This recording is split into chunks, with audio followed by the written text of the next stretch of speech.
بسم اللہ الرحمن الرحیم۔ آج کی جو ویڈیو ہے وہ ایک تاریخی شہر بہاولپور کے اوپر ہے۔ جن دوستوں نے ابھی تک ہمارے چینل کو سبسکرائب نہیں کیا وہ جلدی کے ساتھ سبسکرائب کر دیں اور بیل آئیکن کو پریس کر دیں تاکہ ان کے پاس ہماری ہر نئی آنے والی ویڈیو کا نوٹیفیکیشن ان تک پہنچتا رہے۔ بہاولپور 1 یونٹ سے قبل 3 برس تک پاکستان کا صوبہ تھا۔ 7 اکتوبر 1947 کو ریاست بہاولپور نے پاکستان کے ساتھ الحاق کا اعلان کیا تھا۔ ریاست کا درجہ کھو کر بہاولپور پہلے ایک صوبہ اور اب پنجاب کا ایک ضلع ہے۔ ایک خود مختار ریاست کے طور پر بہاولپور کی تاریخ 200 برس سے زائد عرصے پر محیط ہے۔ قیام پاکستان سے قبل ریاست بہاولپور کے امور خارجہ، دفاع اور کرنسی برصغیر کے حاکم راج برطانیہ کے سپرد تھے، جبکہ دیگر معاملات ریاست کے بانی عباسی خاندان نواب چلاتے تھے۔ 1955 میں بہاولپور صوبے کے طور پر 1 یونٹ میں شامل ہوا، مگر 1970 میں 1 یونٹ کے خاتمے پر اسے بہاولپور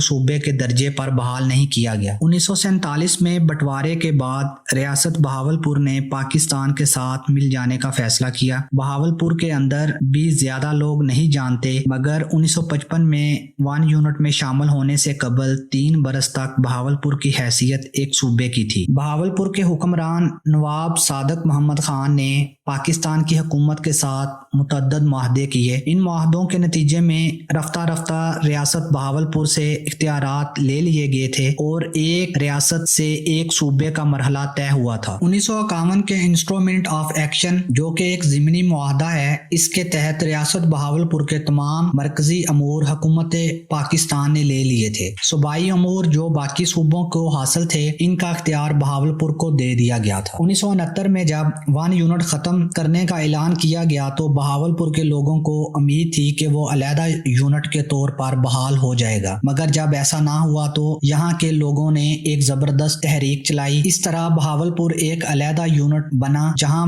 باقاعدہ انتخابات ہوئے تھے۔ پاکستان کے باقی حصوں کی طرح بہاولپور میں بھی یہ انتخابات 1 مین 1 ووٹ کی بنیاد پر ہوئے تھے اور یہاں کے لوگوں نے بھی اس وقت کی بڑی جماعت مسلم لیگ کو ووٹ دیا تھا۔ مسلم لیگ کی طرف سے سید حسن محمود، جن کا تعلق صادق آباد سے ہے، وہ بہاولپور کے وزیر اعلیٰ بنے تھے۔ اس طرح 1952 سے لے کر 1955 تک بہاولپور کی حیثیت ایک صوبے کی تھی۔ بہاولپور کے علیحدہ منتخب اسمبلی تھی اور وزیر اعلیٰ بہاولپور کو وہی اختیارات حاصل تھے جو دوسرے صوبائی وزرائے اعلیٰ کو حاصل ہوتے تھے۔ بہاولپور کا وزیر اعلیٰ منتخب ہو کر آیا تھا، جو اسمبلی کے اجلاس میں بیٹھتا تھا، وہاں قانون سازی ہوتی تھی اور اسمبلی کا اپنا الگ سیکریٹریٹ تھا، حتیٰ کہ یہاں کا اپنا پبلک سروس کمیشن تھا۔ باقی صوبوں کی طرح بہاولپور صوبے کا بھی بجٹ پیش ہوتا تھا، اگرچہ بہاولپور کا رقبہ زیادہ بڑا نہیں تھا۔ 1951 اور 1952 میں بہاولپور کا بجٹ اس وقت کے صوبہ سرحد کے برابر تھا، جو کہ اب خیبر پختونخوا کے نام سے جانا جاتا ہے۔ 1955 میں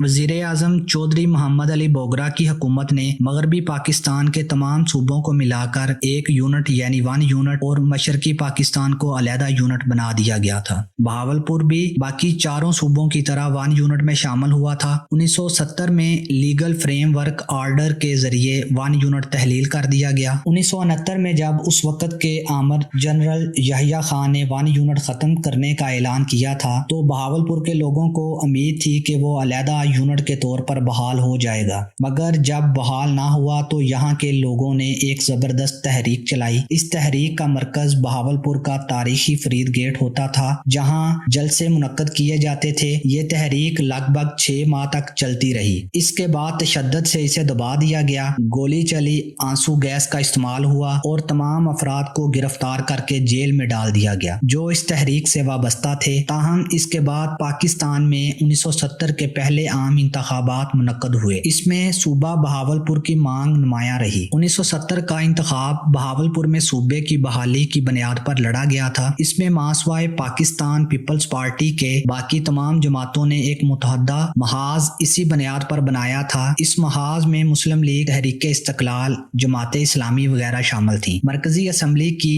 8 میں سے 6، پنجاب کی صوبائی اسمبلی کی 18 میں سے 16 نشستوں پر بہاولپور سے وہ امیدوار کامیاب ہوئے جو بہاولپور کو علیحدہ صوبہ بنانے کے حامی تھے۔ انتخابات جیتنے کے بعد متحدہ محاذ نے بنگال میں عوامی لیگ کے سربراہ مجیب الرحمان سے ملاقات کی۔ یاد رہے کہ 1970 1970 کے عام انتخابات میں مجیب الرحمان کی عوامی لیگ نے واضح اکثریت کے ساتھ مجموعی طور پر سب سے زیادہ نشستیں حاصل کر لی تھیں۔ ان انتخابات میں 300 نشستوں کے لیے ووٹنگ ہوئی تھی اور عوامی لیگ نے 160 سیٹیں جبکہ پیپلز پارٹی نے 81 سیٹیں جیتی تھی، جبکہ حکومت بنانے کے لیے 151 سیٹوں کا جیتنا ضروری تھا۔ مجیب الرحمان نے کہا کہ میں وزیر اعظم بننے والا ہوں، میں بہاولپور کو علیحدہ صوبے کے طور پر ضرور بحال کروں گا۔ مجھے یاد ہے میں اس وقت ٹیکنیکل اسکول میں پڑھتا تھا اور عوامی لیگ کا جھنڈا جو یہ فرید گیٹ کے ساتھ ایک عمارت تھی حبیب ہوٹل، وہاں اس کا دفتر تھا، وہاں لہراتا تھا۔ اس کے بعد کے واقعات ایسے ہوئے کہ صوبہ نہ بن پایا۔ 1970 میں بہاولپور کو صوبہ پنجاب کا ایک ڈویژن بنا دیا گیا۔ بہاولپور ڈویژن 3 اضلاع پر مشتمل ہے، وسط میں بہاولپور، اس کے مغرب میں رحیم یار خان اور مشرق میں بہاول نگر کے اضلاع ہیں۔ بہاولپور ڈویژن کا رقبہ 45,588 مربع کلومیٹر ہے، اس میں چولستان 20,200 کلومیٹر ہے، جبکہ اس علاقے کی لمبائی 480 کلومیٹر ہے۔ اس کا مشرقی اور جنوبی حصہ انڈیا کے ساتھ لگتا ہے۔ یہ قدرتی طور پر علیحدہ خطہ ہے۔ اس کے شمال میں 5 دریا ہیں جو اس کی حد بندی کرتے ہیں۔ مشرق میں انڈیا کا صحرا اس کی حد بندی کرتا ہے۔ اس طرح سندھ کا صوبہ مغرب میں ہے، تو ہر طریقے سے اس کا ایک الگ صوبہ بنایا جا سکتا ہے۔ ریاست بہاولپور تعلیم کا مرکز مانا جاتا تھا۔ 1886 میں یہاں پہلا کالج قائم ہوا تھا۔ برصغیر کے تمام بڑے تعلیمی اور سماجی ادارے بہاولپور کی طرف رجوع کرتے تھے۔ 1922 میں شروع ہونے والے ستلج ویلی پروجیکٹ کے تحت بہاولپور کے ایک بڑے علاقے کو جنوبی ایشیا کے سب سے بڑے نہری نظام کے ذریعے سراب کیا گیا، جس نے بہاولپور کی آمدن کئی گنا بڑھا دی۔ 1906 میں علاقے کا سب سے بڑا بہاول وکٹوریہ ہسپتال تعمیر ہوا۔ 1924 میں لائبریری قائم کی گئی۔ 1945 میں لڑکیوں کے لیے کالج بنایا گیا تھا۔ 1950 کی دہائی کے اوائل میں بہاولپور میں ڈرنگ اسٹیڈیم تعمیر کیا گیا۔ اس وقت کا ہاکی کا گراؤنڈ ایشیا میں سب سے بڑا تھا۔ اس میں موجود کرکٹ گراؤنڈ نے مغربی پاکستان میں پہلے ٹیسٹ میچ کی میزبانی کی تھی، جو انڈیا اور پاکستان کی ٹیموں کے درمیان جنوری 1955 میں کھیلا گیا تھا۔ تعلیمی اور سماجی ادارے اس وقت بنے تھے، آج بھی کم و بیش وہی ہیں۔ ان میں کوئی خاطر خواہ اضافہ نہیں ہوا، لوگوں میں احساس محرومی پایا جاتا ہے۔ اگر آپ کو ہماری یہ ویڈیو اچھی لگی ہے تو پلیز اس کو لائک کریں اور اپنے دوستوں کے ساتھ شیئر کریں۔